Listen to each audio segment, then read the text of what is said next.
देखिए, राजनीति की धारा 35 साल से मैं देख रहा हूं किस तरीके से बदल रही है। छात्र हमेशा व्यवस्था के खिलाफ आंदोलन करता था। चाटुकारिता की राजनीति हो गई है, धन और बाहुबल की राजनीति हो गई है। हम लोग राजनीतिक जीवन में कभी किसी बाहुबल को कभी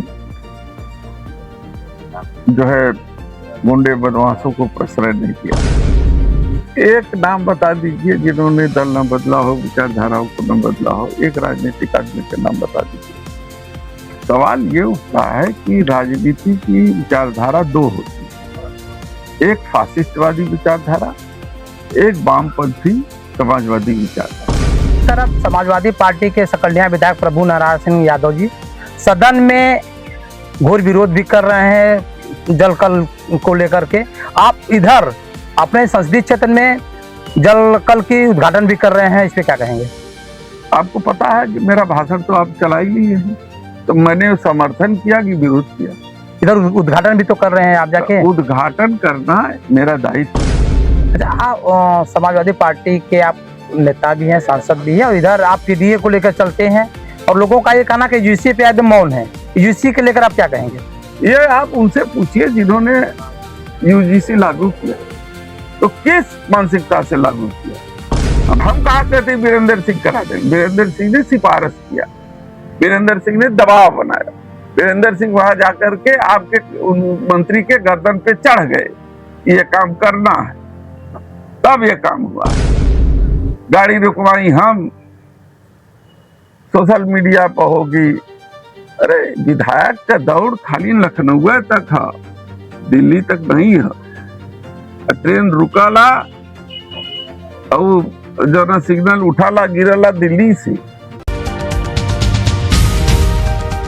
आज हम अपने साक्षात्कार में बात करेंगे चंदौली जनपद के सांसद जी से। हम जानेंगे कि ये जब सांसद चंदौली सांसद हुए तो क्या इनकी गतिविधि रही, किस तरह से इन्होंने विकास का कार्यभार संभाला। इसी से हम आज आप लोगों को डायरेक्ट बात करेंगे। हम तो आप समय देने के लिए धन्यवाद। चलिए, नमस्कार। अच्छा, आप गोरखपुर विश्वविद्यालय से पढ़े लिखे हैं और आपका छात्र जीवन रहा। किस तरह से आपने अपने राजनीतिक जीवन में शुरुआत की है? यार, विषय बड़ा पुराना है। छात्र जीवन से हम लोग राजनीति में आए हैं। समाज सेवा एक लक्ष्य था और उसी लक्ष्य को साध करके हमारा राजनीतिक सफर यहाँ तक पहुंचा है। छात्र जीवन और राजनीतिक जीवन में बड़ा अंतर होता है, तो क्या आपके मन में क्या लगा चलिए राजनीति में कूदा जाए, क्योंकि बहुत सारे ऐसे बच्चे हैं पढ़ लिख करके आगे विकास कर रहे हैं और अपने राजनीतिक करियर चुना? देखिए, राजनीति की धारा 35 साल से मैं देख रहा हूं किस तरीके से बदल रही है। छात्र हमेशा व्यवस्था के खिलाफ आंदोलन करता था, सरकार के खिलाफ जो है कि वो आवाजें उठाता था। लेकिन आज ये स्थिति है कि छात्र नेता और छात्र के आंदोलन भी अब सरकार समर्थित हो गए। पहले अंग्रेजी हटाओ, दुनिया भर के इस व्यवस्था के खिलाफ जब व्यवस्था में लोगों के हितों को दबाया गया, तब तक छात्र आंदोलित हुआ। तो उस विचारधारा, उस तेवर के साथ हम लोग राजनीति किए हैं।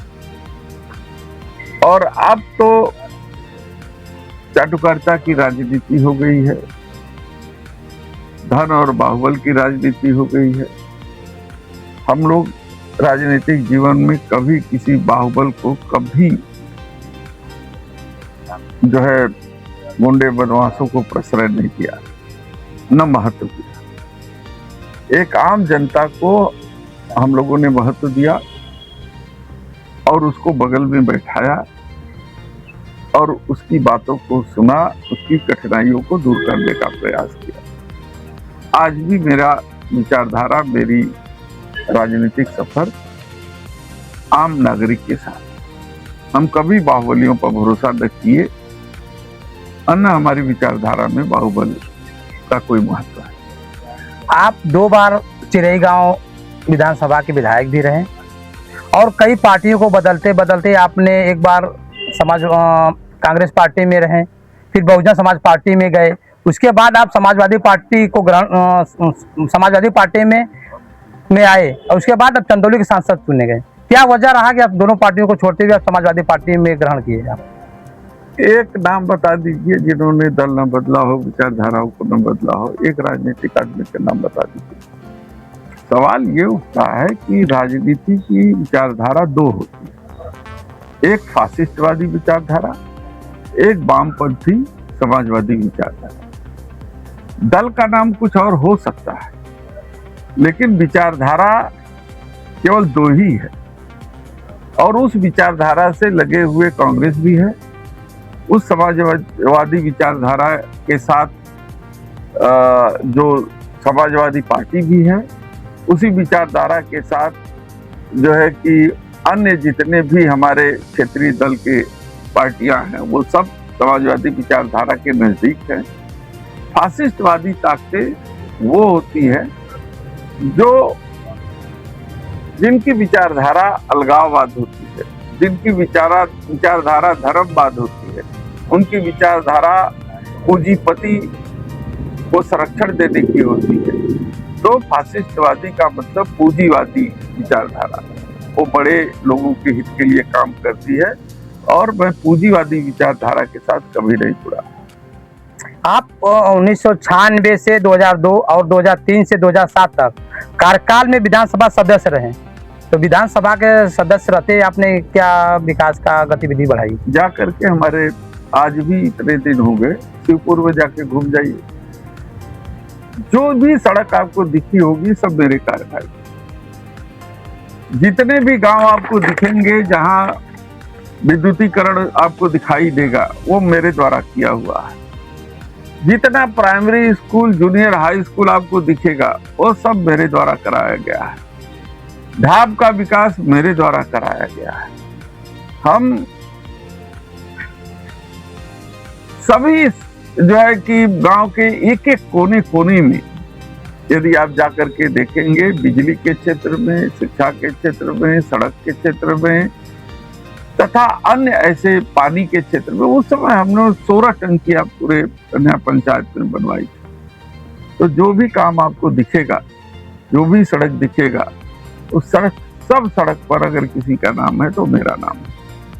तो इसी से आपको अंदाजा लग जाएगा कि मैंने क्या काम किया। 2024 लोकसभा चुनाव हुआ और आप लोकसभा चुनाव लड़े और ऐतिहासिक जीत हासिल की जनपद चंदौली से, तो क्या रणनीति रही आपकी जीतने का? देखिए, मैं नहीं जीता, वहां की जनता की जीत है और कुछ लोगों ने वहां के लोगों के मन मस्तिष्क को जकड़ के रखा हुआ। हमने सबके मस्तिष्क के द्वार खोले और सोचने, समझने और विचार करने की क्षमता डेवलप हुई। आज गरीब समाज अपने अधिकार की बात करता है, आज अपने हक की बात करता है। भारतीय जनता पार्टी है, उनको वो बड़ी जात और छोटी जात में जो है विभाजित करती है। आपने अभी यूजीसी वाला देख ही लिया था, ये क्या हुआ। तो वो सारी स्थितियां हैं, उससे ऊपर उठ करके सभी लोगों का सम्मान और चंदौली के विकास के मुद्दे पर हमारा चुनाव है और लोगों ने स्वीकार किया है और मेरी पूरी कोशिश होगी कि हम उनके भरोसे को कायम रखें। तो एक तरफ समाजवादी पार्टी के सकलिया विधायक प्रभु नारायण सिंह यादव जी सदन में घोर विरोध भी कर रहे हैं जल कल को लेकर के, आप इधर अपने संसदीय क्षेत्र में जल कल की उद्घाटन भी कर रहे हैं, इस पे क्या कहेंगे? आपको पता है कि मेरा भाषण तो आप चला ही लिए हैं, तो मैंने समर्थन किया कि विरोध किया? इधर उद्घाटन भी तो कर रहे हैं आप जाके। उद्घाटन करना मेरा दायित्व है, ये केंद्रीय योजना है। नहीं उद्घाटन करेंगे तो उनकी कमी कैसे बताएंगे? मेरा भाषण सुनिए ना, कहीं मैंने कहा कि बहुत अच्छा काम हो रहा है?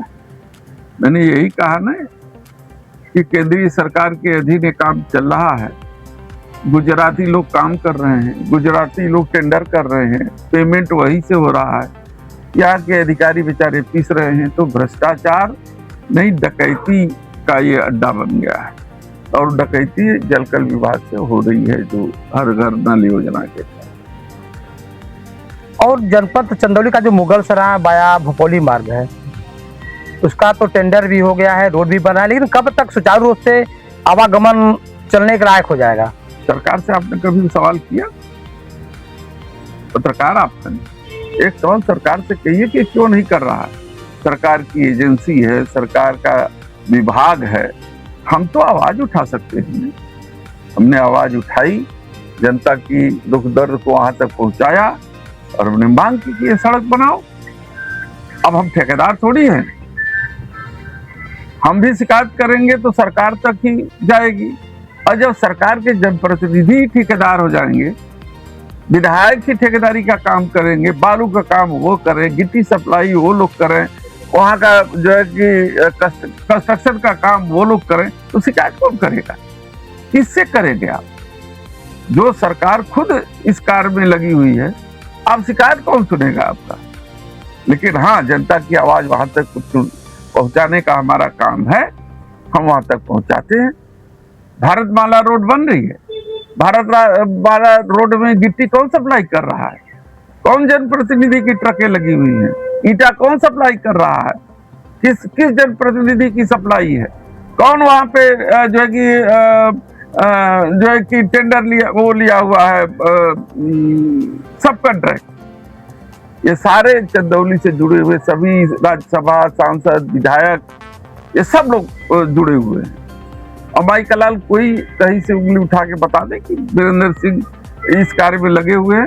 हम तो इनकी खार उधेरने के लिए लगे हैं।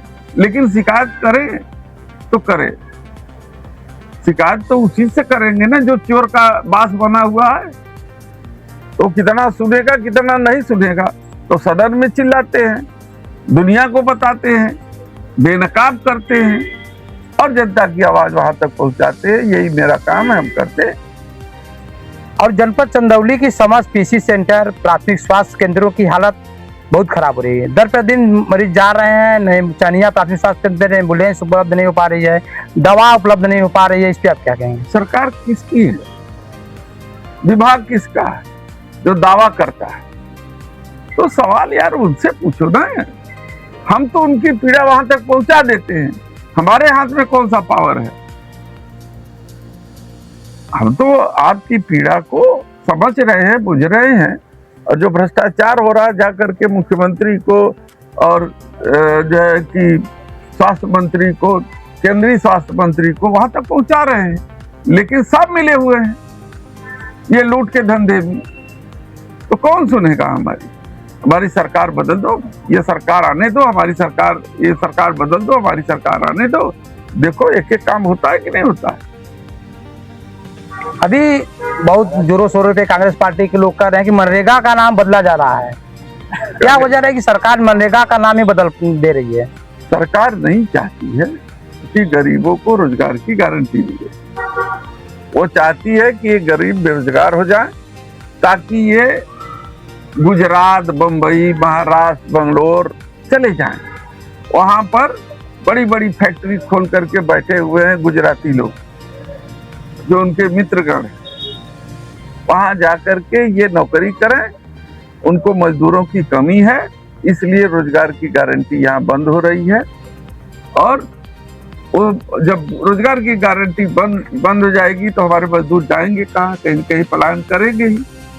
कुछ दिन में हमारे चंदौली और यूपी का भी असर वही बिहार के तरीके से हो जाएगा कि हर घर से 4 आदमी पलायन करेगा रोजी रोजगार के। लेकिन अब भी समय है, जनता चेत जाए, अपने अधिकार, अपने हक की लड़ाई को समझे। ये लोग तो भावना में बहका ही देंगे, हिंदू मुसलमान करेंगे।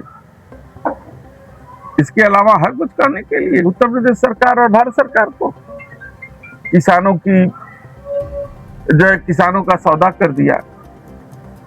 कपास के इतने बड़े निर्यातक हम थे, वहां 18% निर्यात लग गया।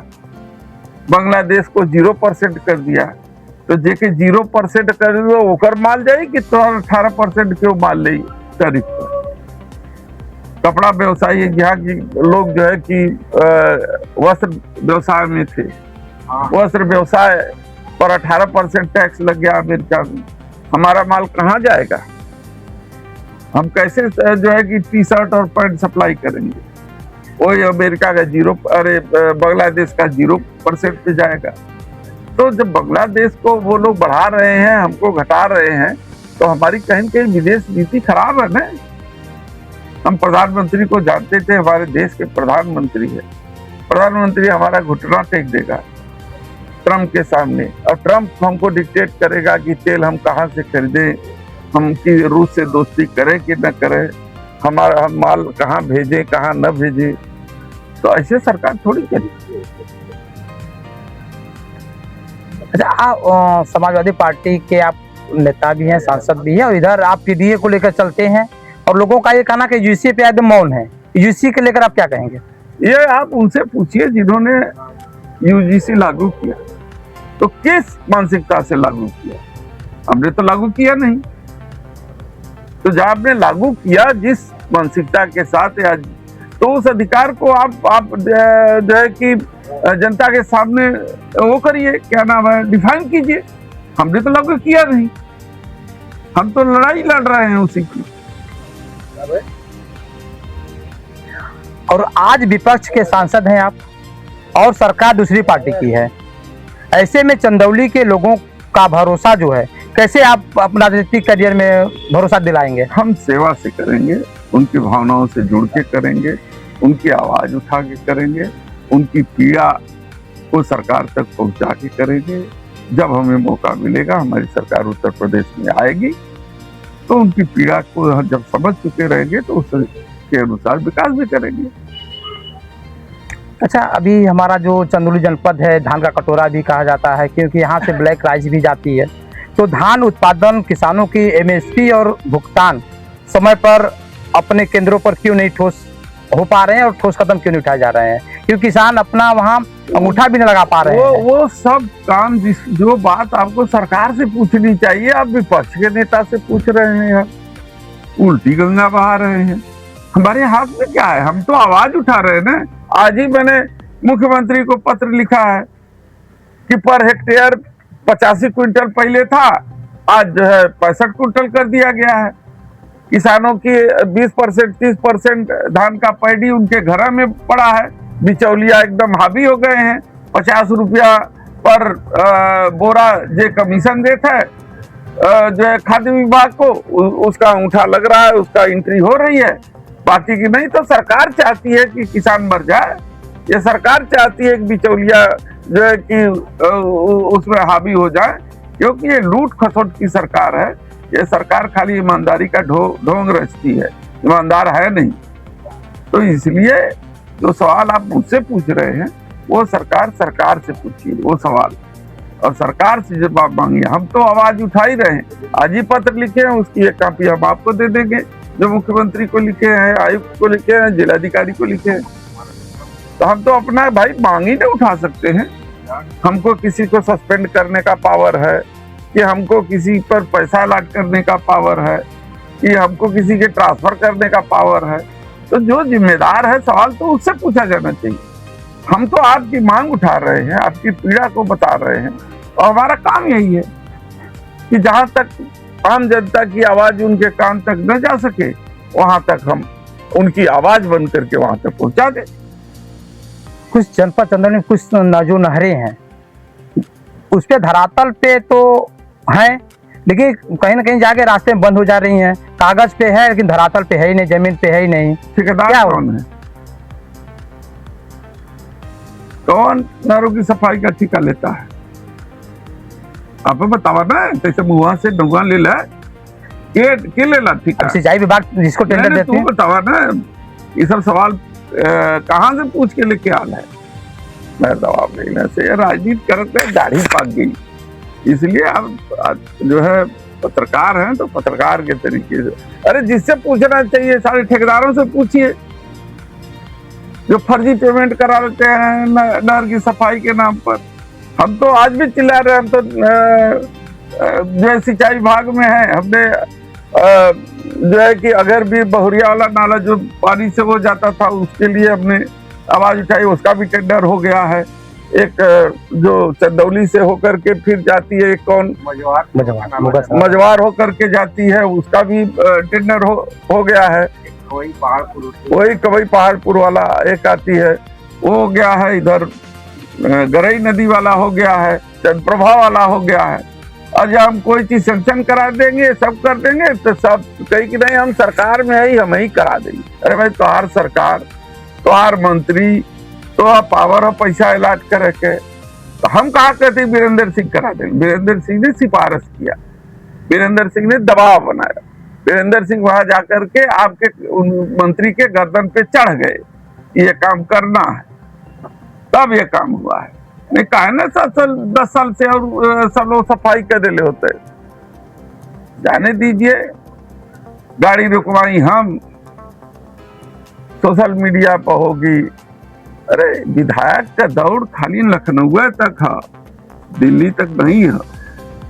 ट्रेन रुकाला और जो ना सिग्नल उठाला गिरला दिल्ली से। तो जाने दीजिए, सबको जिसको कहना हो कहे। हम अपना काम करते हैं, सेवा करते हैं, ईमानदारी करते हैं। अभी कल सांसद उसमें सदन में भी सदराजा विधायक सुशील सिंह जी ने प्रस्ताव रखा, बातें रखी, लोग क्या रखा, और उन्होंने कहा कि हमारी जो कृषि किया है बढ़ी है, रोड भी बन रहे हैं, बढ़ी है। वो अपने जो किसान है यहाँ पे, इतना किसान है, क्यों आमदनी बढ़ा है? झूठ बोले वाले सब लोग हैं। जाने दीजिए यार, इन लोगों की बात पर क्या। और ये भी एक प्रश्न हमारे फेसबुक पे किसी ने, जनता ने ही कहा था कि आप जब समाज में घूमते हैं, विधायक सुशील सिंह जी तो धनापुर के लिए तहसील बनाने की बात करते हैं, और सदन में कल उन्होंने तहसील की बात ही नहीं कही। इस पे क्या यार, उनकी बात हम नहीं करते, अभी बच्चे हैं लोग, छोड़ी। और ये थे हमारे जनपद चंदौली के सांसद वीरेंद्र सिंह से, ऐसे ही बात हुई हम, ऐसे ही हम आपको दिखाते रहेंगे, फिर मौका मिलेगा तो।